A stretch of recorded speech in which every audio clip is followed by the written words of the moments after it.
All right, here we have chapter 10, section 4 about the perimeter and area of figures that are similar to one another. So we are going to look at a couple of examples to start. So let's think about a square, one that has a side length of 3 inches and one that has a side length of 6 inches, and think about what the area and perimeter would be of both of those shapes. So hopefully you can think about what that would be.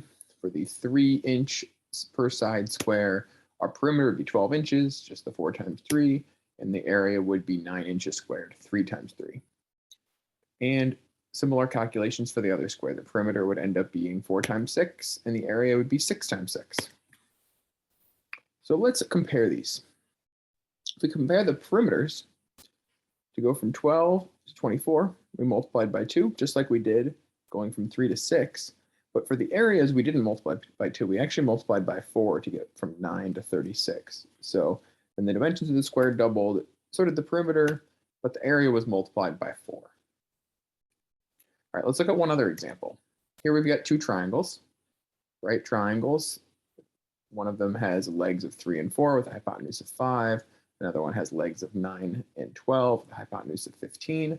Let's look at those areas and perimeters as well. So for the first triangle, we have a perimeter of 12 and an area of 6 feet squared, 1/2 of 3 times 4.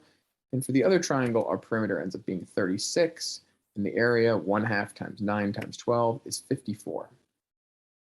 So what happened here? Our dimensions tripled, right? Going from 3 to 9 is times 3, 4 to 12 is times 3, 5 to 15 is times 3, and the perimeter did that as well, times 3. But what happened to the area?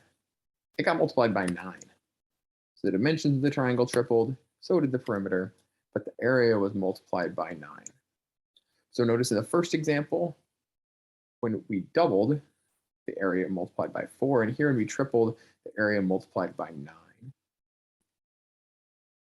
4 is 2 squared, 9 is 3 squared. So notice what's happening here is the area is getting multiplied by the square of what happened to our dimensions. So let's put this in general form. If we have a scale factor between 2 similar figures, then the ratio of the perimeters is just still that scale factor. But for the areas, we have to square the scale factor. So instead of a over b, we have a squared over b squared.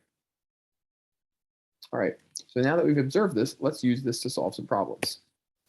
In this case, we have 2 similar pentagons, one with side length of 4 and one with side length of 10.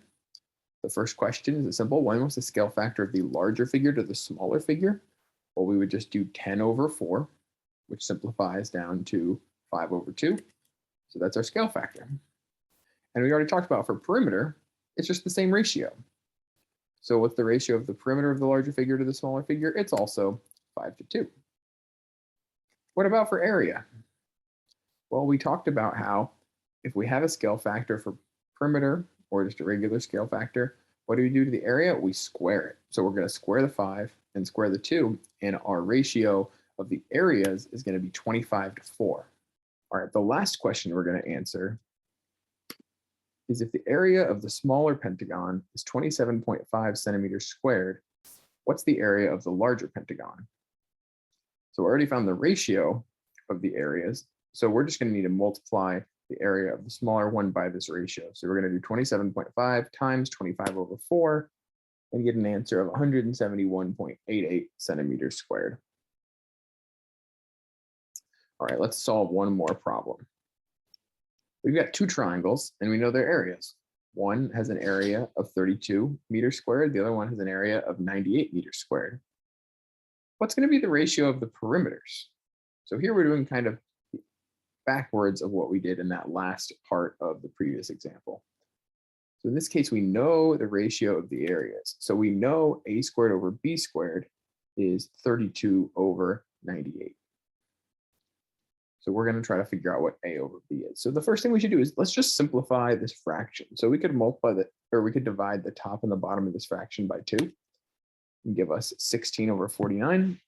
And then to get to the ratio of the perimeters, we need to take the square root of both sides. That'll give us a over b on the left, and then we can do the square root of 16 and the square root of 49, which is going to give us 4 and 7. So the ratio of the perimeters would be this answer right here, 4 to 7.